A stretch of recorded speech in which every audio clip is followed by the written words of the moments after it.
Deus, eu quero cumprimentar a todos com a graça e a paz do Senhor Jesus. Privilégio de estar aqui. Eu sempre agradeço muito ao pastor, aos pastores da igreja, quando eu vou pregar em algum lugar, porque o púlpito é um lugar muito importante na vida da igreja. E nós não podemos permitir que ele seja sucateado, não é? Então, quando eu sou convidado, eu fico muito feliz, porque representa confiança. Muito obrigado pela gentileza. Abra sua Bíblia, por favor, na primeira carta de João, na primeira epístola de João. E nós vamos ler no capítulo de número 2, primeira epístola de João, capítulo de número 2. Eu quero trazer essa mensagem sob o tema Missões e Eu. Não é missões e a igreja, não é missões e as organizações, não é missões e os missionários, mas missões e eu. Aqui em 1 João capítulo 2, diz assim a palavra de Deus no versículo 1: Filhinhos meus, estas coisas vos escrevo para que não pequeis. Se todavia alguém pecar, temos advogado junto ao Pai, Jesus Cristo, o justo. E Ele é a propiciação pelos nossos pecados, e não somente pelos nossos próprios, mas ainda pelos do mundo inteiro. Ora, sabemos que o temos conhecido por isto, se guardamos os seus mandamentos. Aquele que diz, eu o conheço, e não guarda os seus mandamentos, é mentiroso, e nele não está a verdade. Aquele, entretanto, que guarda a sua palavra, nele verdadeiramente tem sido aperfeiçoado o amor de Deus. Nisto sabemos que estamos nele. Aquele que diz que permanece nele, esse deve também andar assim como ele andou. Você pode repetir comigo o verso 6? Aquele que diz que permanece nele, esse deve também andar assim como ele andou. Um texto simples, mas profundo.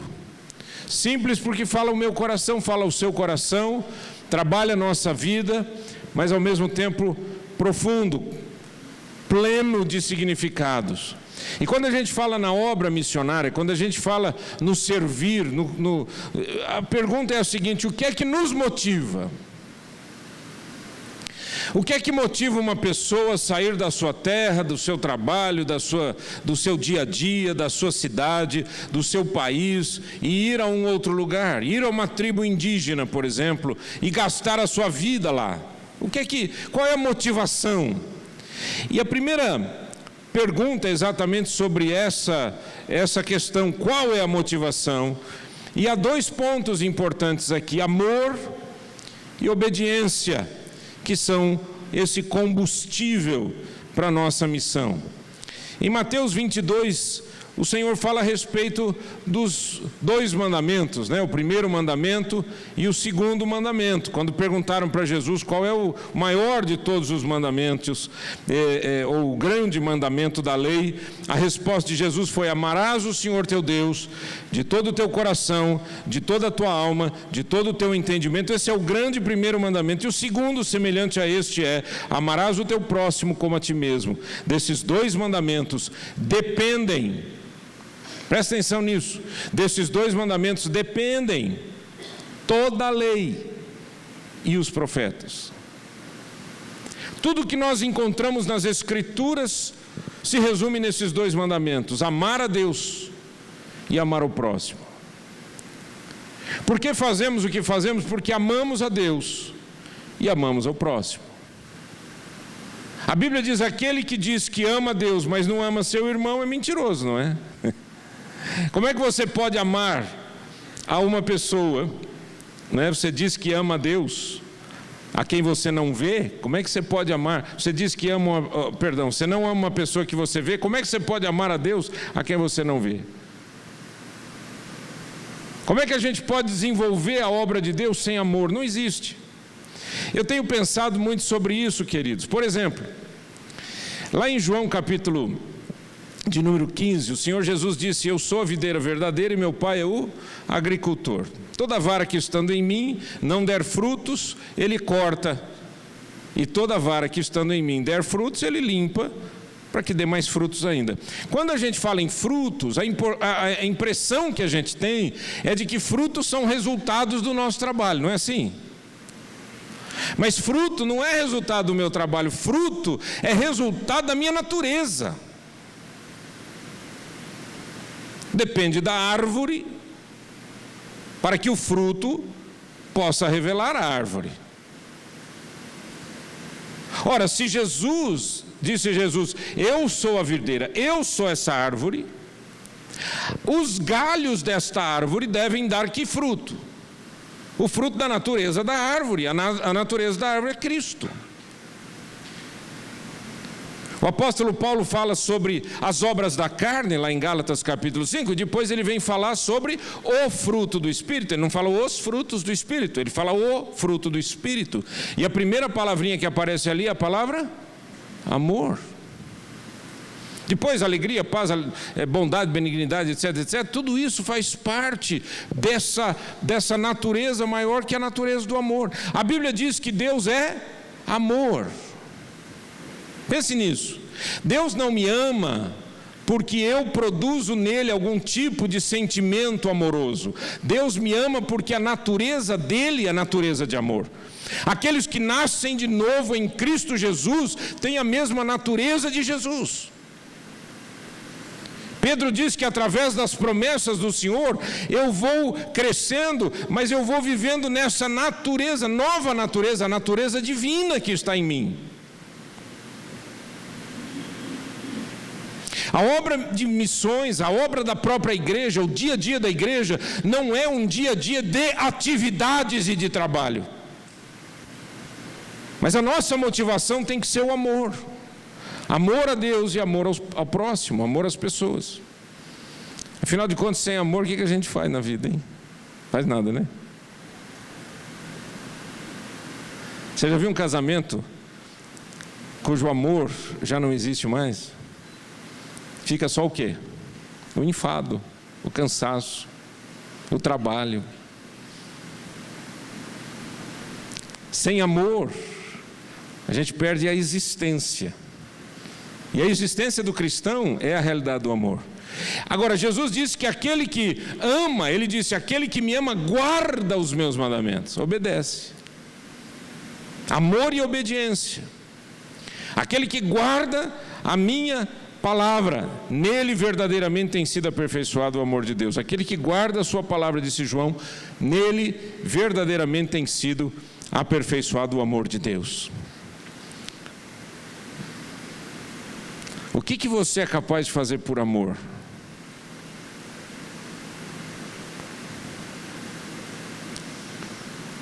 Agora, o que você é capaz de fazer por amor a Deus e o amor ao próximo?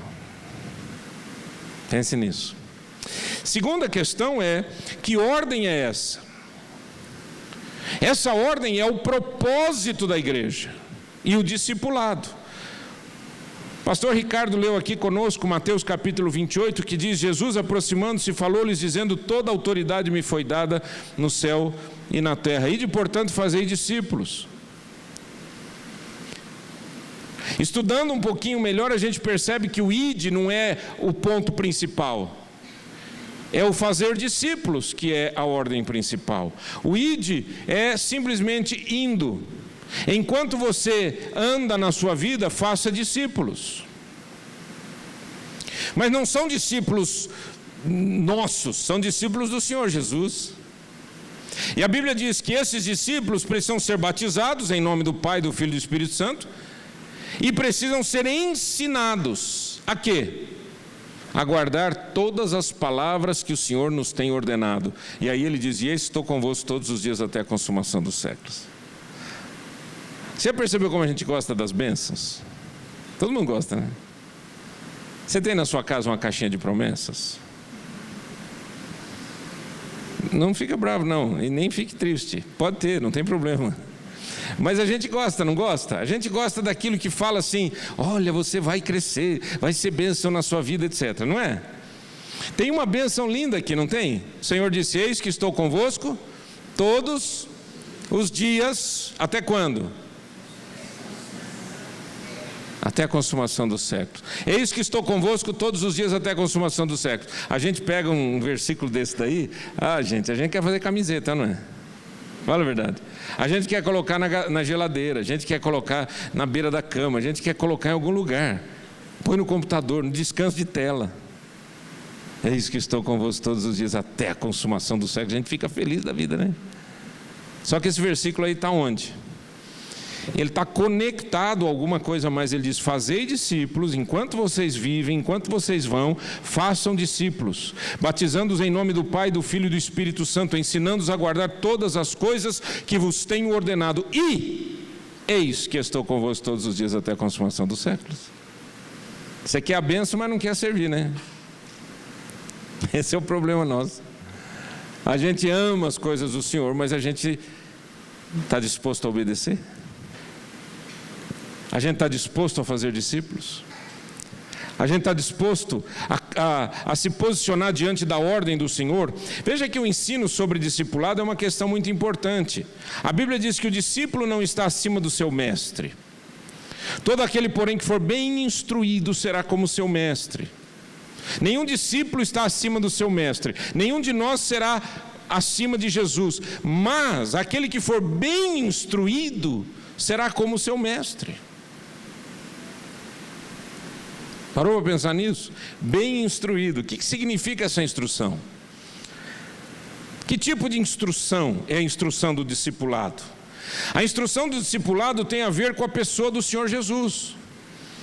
Aqui em 1 Timóteo 4,12 diz assim: ninguém despreze, Paulo falando para Timóteo, ninguém despreze a tua mocidade, pelo contrário, torna-te padrão dos fiéis na palavra, no procedimento, no amor, na fé, na pureza. Repita comigo o que está aí em negrito: palavra, procedimento, amor, fé e pureza. Agora pense no que você leu. O que significa ser padrão dos fiéis na palavra, no procedimento, padrão, modelo para os outros, no procedimento, no amor, na fé, na pureza? São princípios da pessoa de Jesus. Jesus é chamado na Bíblia de a palavra, ele é o Logos de Deus. Ele teve um procedimento que absolutamente não teve pecado. Ele viveu em amor e amou a cada um de nós. Ele viveu em fé, a palavra de Deus diz isso, e ele tinha uma vida pura. Interessante que quando nós passamos para os outros a respeito do cristianismo, nós queremos passar a história, queremos convencer as pessoas a respeito das boas coisas do cristianismo, e nos esquecemos de uma coisa: que o cristianismo começa no coração de um pecador que se arrepende e tem uma vida transformada e vai viver como Cristo e vai brilhar Jesus na terra. A Tito, Paulo diz o seguinte: torna-te pessoalmente padrão de boas obras. No ensino mostra integridade, reverência, linguagem sadia e irrepreensível, para que o adversário seja envergonhado, não tendo indignidade nenhuma que dizer a nosso respeito. Leia comigo: boas obras, integridade, reverência, linguagem sadia e irrepreensível. Pense nisso. Discipular alguém é levar alguém a conhecer o Senhor Jesus e a fazer as obras do Senhor Jesus.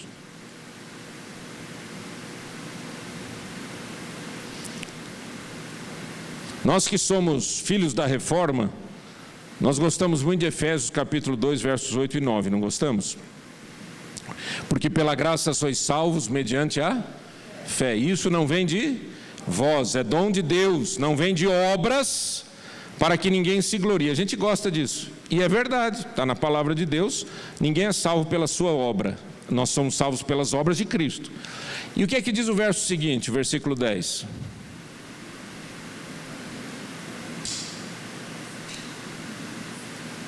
Porque somos feitura sua, criados em Cristo Jesus para as boas obras, que Deus preparou de antemão para que andássemos nelas.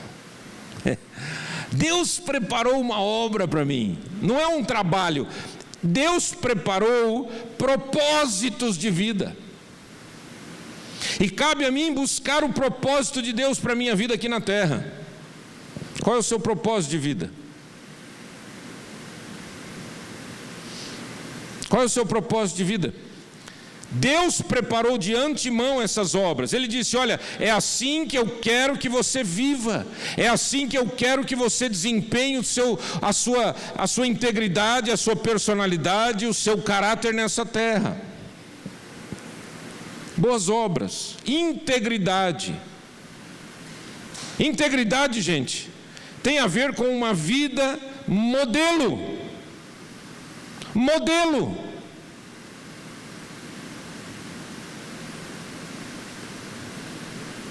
Alguém disse certa vez o seguinte: não, ninguém me compra. Aí você diz assim: mas ninguém te compra mesmo, graças a Deus. Mas e se alguém te oferecer 100 mil reais para você fazer uma coisa errada, você faz? Não, claro que não. E 500 mil? Não, imagina, sou de Deus, rapaz. E 3 milhões? Não, quer dizer, e 10 milhões? Mas o que é para fazer? Não é? A gente fala da corrupção no nosso Brasil, mas essa corrupção ela não nasce no Congresso e no Senado, ela nasce dentro de casa. Falta integridade para pais e mães educarem seus filhos no caminho do Senhor e levarem seus filhos a viverem uma vida bonita, uma vida de verdade, uma vida honesta. Integridade tem a ver com discipulado. Reverência. A Bíblia diz que o temor do Senhor é o princípio da sabedoria. Ok? A gente conhece, decora esse texto. Pergunta: e o que é o temor do Senhor? Aí alguém diz assim: sabe, pastor, temor do Senhor é respeitar a Deus. Quer dizer que respeitar a Deus é o princípio da sabedoria? Certo. Mas por que a Bíblia diz, por exemplo, lá no livro de Hebreus, horrenda coisa é cair nas mãos do Deus vivo? Por que a Bíblia diz que quando o Senhor falou com o povo lá no Monte Sinai, o povo morreu de medo e disse: peça para Deus, por favor, fale, Senhor, fala com Moisés, não fala com a gente não, que a gente morre de medo. Pastor, você está querendo dizer que eu tenho que ter medo de Deus? Não, o medo nos afasta. Você tem que ter medo de ofender a Deus. Você tem que ter medo de andar fora do plano de Deus. Ah, pastor, mas não é uma vida, isso é contrário à vida de amor. Quem falou? O amor, ele nos leva a um respeito, a uma reverência tão intensa. Querem ver uma coisa? A Bíblia diz assim: maridos, quantos homens temos aqui casados? Levanta a mão, mas levanta a mão mesmo, que é para mostrar isso, beleza. Muito bem, muito obrigado. A Bíblia diz assim para nós casados: maridos, amai vossas mulheres como Cristo amou a sua igreja e a si mesmo se entregou por ela, tendo-a purificado por meio da palavra, para apresentá-la a si mesmo igreja gloriosa, sem mácula, nem ruga, nem coisa semelhante, porém santa e sem defeito. Uau! As mulheres ficariam muito felizes se seus maridos fossem assim, não é não? Hã? É só? A Bíblia diz que Jesus santifica a igreja pela palavra dele. O marido tem que santificar a esposa pela palavra. Quando você ama uma pessoa, você fala mal dela?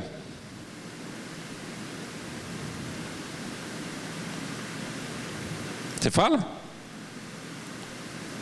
Então por que você fala mal do seu marido? Por que você fala mal da sua esposa?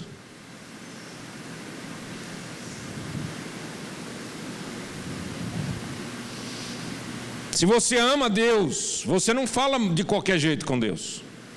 Você não brinca com as coisas de Deus, porque o Senhor é todo poderoso e nós não. O Senhor disse para Abraão lá em Gênesis: Abraão, anda na minha presença e ser perfeito. Só que antes de Deus diz o quê?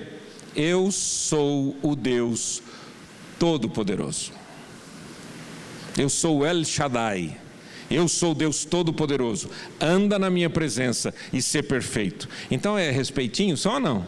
Ou é temor mesmo? É temor mesmo.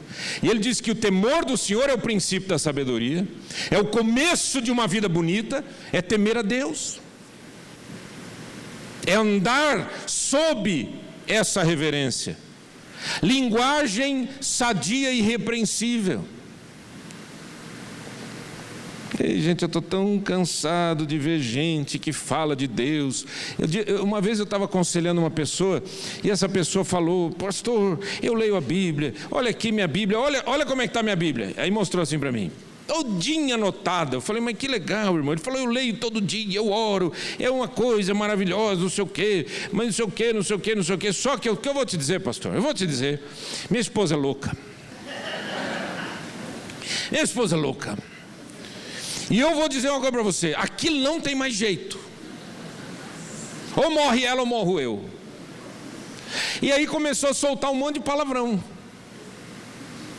Aí eu fiquei pensando, eu olhei bem para ele assim, não conhecia direito, mas o meu temor ao Senhor foi mais forte do que o respeito por ele. Eu disse assim: como é que um homem que tem uma Bíblia toda anotada e faz oração e busca a Deus tem uma linguagem suja dessa, rapaz?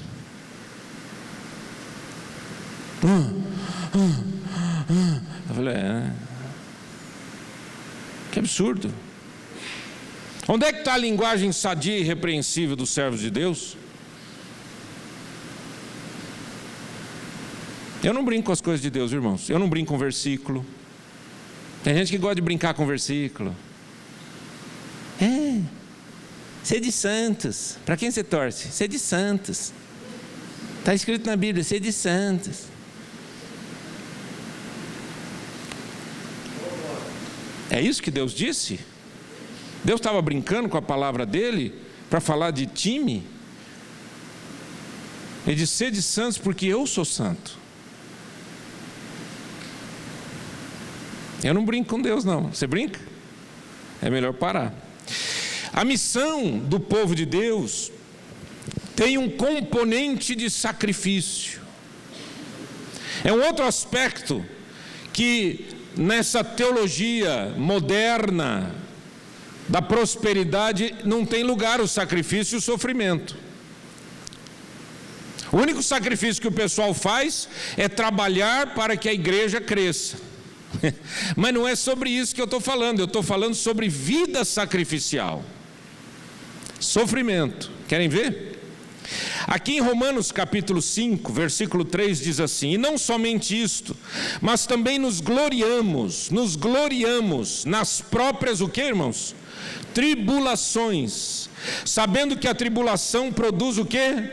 Perseverança, e a perseverança, experiência, e a experiência, esperança. Ora, a esperança não confunde, porque o amor de Deus é derramado em nosso coração pelo Espírito Santo que nos foi outorgado. Preste atenção nisso. Paulo está dizendo: meus irmãos, não neguem e nem pensem que a tribulação é ruim. A tribulação é uma bênção na sua vida. A palavra tribulação, essa tradução vem do latim. Tribulum era um instrumento de bater no trigo e separar a semente da palha. Então você imagina o que é tribulação, né? É apanhar mesmo. A tribulação é um sofrimento. Quem disse que o cristão não sofre? Quem disse que o cristão não geme? Há um componente na missão que é o sofrimento.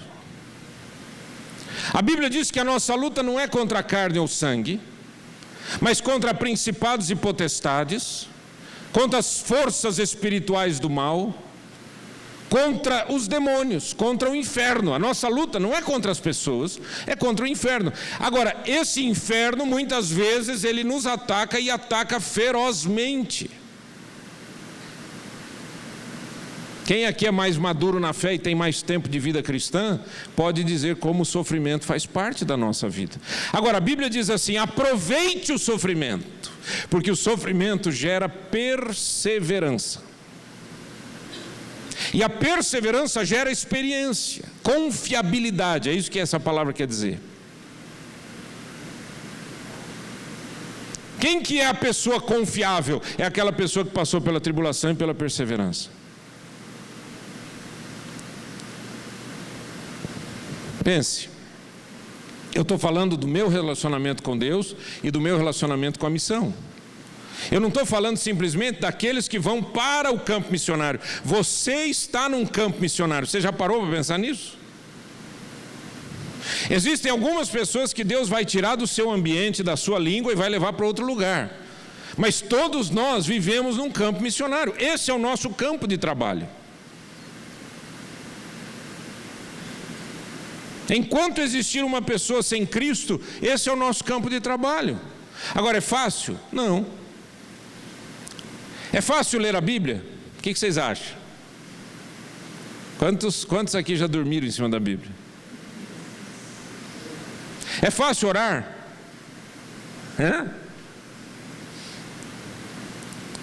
Você anuncia na igreja o seguinte: queridos irmãos, neste próximo fim de semana teremos o fim de semana missionário. A pessoa mais do que depressa pega o celular, abre a agenda e já coloca um compromisso no fim de semana, né? Ih, rapaz, eu tenho que viajar. Não tinha, mas agora tem.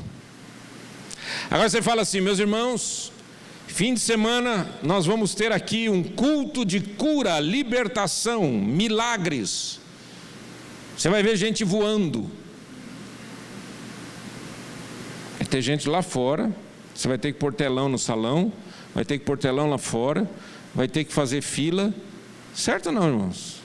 Eu estou exagerando, mas só para você pensar como que a gente quer fugir do trabalho.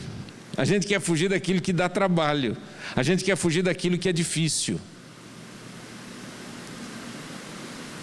Gente, faz 31 anos que eu sou pregador do Evangelho como pastor ordenado, fora os anos que eu preguei antes. E faz 30 anos que eu prego em conferência missionária. O povo não vem, não.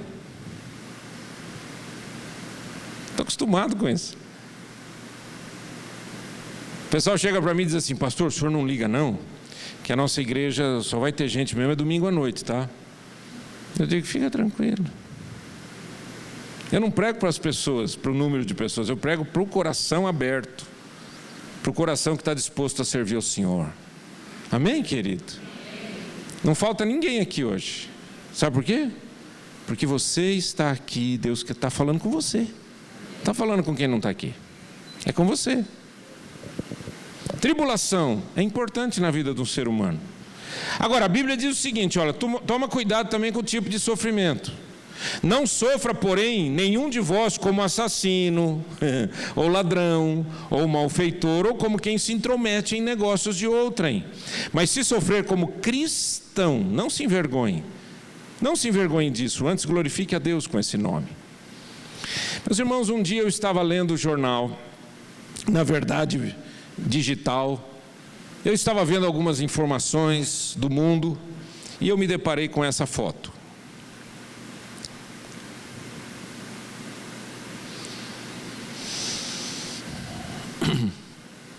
Aqui embaixo, para quem não consegue ler, está escrito assim: corpos são reunidos no bairro de Duma, em Damasco. Segundo ativistas, as vítimas morreram num ataque com gás químico na região de Ghouta. Seria mais uma foto e mais uma informação dessa carnificina terrível que tem acontecido na Síria, não fora uma palavra aí que me remeteu para o livro do profeta Isaías imediatamente. Isso aconteceu num bairro chamado Duma. Duma ou Dumá em Damasco, Dumá. Isaías, capítulo 21, versos 11 e 12. Profecia contra Dumá. Sentença contra Dumá. Gritam-me de Seir: guarda, a que horas estamos da noite? Guarda, a que horas? Respondeu o guarda: vem amanhã e também à noite. Se quereis perguntar, perguntai. Voltai, vinde. Dumá, em hebraico, quer dizer sangue ou silêncio. Silêncio porque quando o sangue é derramado, a pessoa fica em silêncio. E essas pessoas estão clamando, diz o texto bíblico em Isaías, chamando um guarda e dizendo: guarda, a que horas estamos da noite? Que tipo de clamor é esse? É o clamor daquele que sofre. É o clamor daquele que diz assim: a noite é longa. Você já percebeu que a noite parece que ela é mais longa do que o dia quando você está sofrendo? Quando é que vai chegar o dia? Essa é a pergunta. Guarda, que horas chega o dia? E o guarda responde: vem o dia, calma, vem amanhã. Aí você diz: aleluia. Aí o guarda diz: mas vem também a noite. O que você faz no dia? Se prepara para a noite. O que é que você faz em tempo de bonança? Se prepara para a tempestade. O que é que você faz em tempo de tranquilidade? Você se prepara para os tempos de dificuldade. O que é que você faz em época de vaca gorda? Se prepara para os anos das vacas magras. Sabe qual é o nosso problema? O nosso problema é que em tempo de paz, nós gastamos o nosso tempo distraídos. Quando as coisas vão bem, nós não ligamos para absolutamente nada, não preparamos o nosso espírito, não lemos a palavra, não somos cheios da graça de Deus, porque não buscamos, porque não oramos, porque não vivemos uma vida temente a Deus. Por isso somos tolos, não somos sábios. Tolo é aquele que rejeita o temor do Senhor. Guarda. É o clamor do mundo clamando para você: guarda, você sentinela, você cristão, você homem e mulher, guarda, a que horas estamos da noite? Não aguentamos mais sofrer, não aguentamos mais a desesperança, não aguentamos mais a angústia, não aguentamos mais esse tempo de desespero. A que horas estamos da noite? Que horas chega amanhã? Que horas são agora? Por favor, me diga. Calma, vem amanhã. O sol está chegando, a luz vai brilhar, os raios esquentarão o seu coração, mas outra noite virá.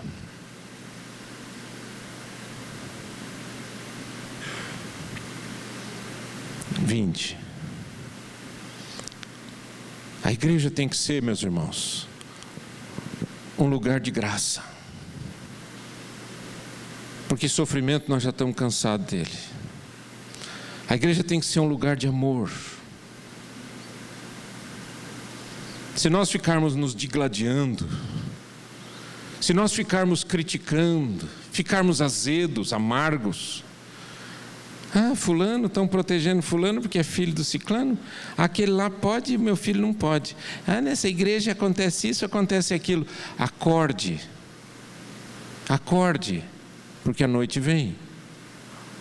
E a hora que a noite vier, você vai estar preparado?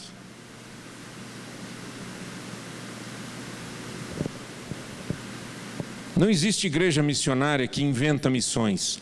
Existe igreja que é missionária e que espalha os seus filhos pelo mundo. Isso eu acredito.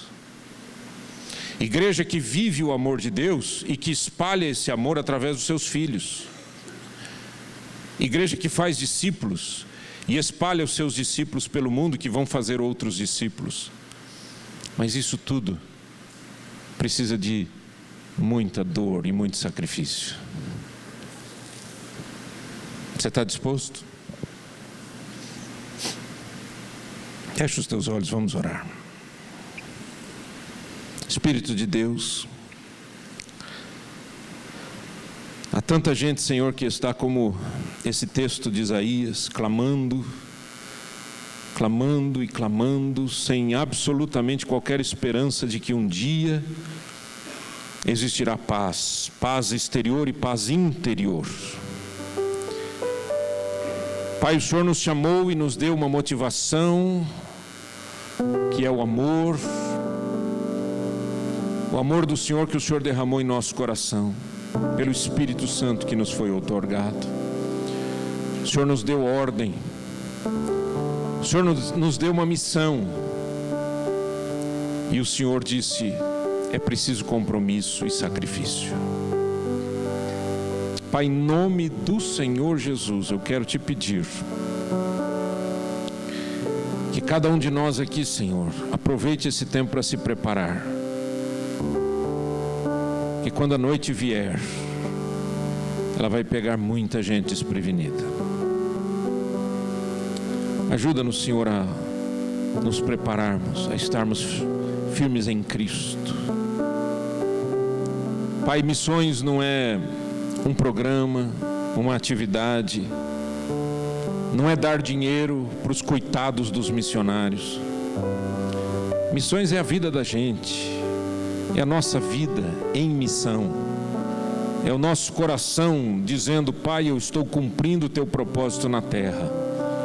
O local não importa, o que importa é a essência. Dá-nos a graça de sermos uma igreja missionária, uma igreja que vive no campo missionário, que é o mundo, e que anuncia que Jesus Cristo é o Senhor, é o Salvador, é o único que pode restaurar, salvar, transformar e dar o céu para quem não merece o céu.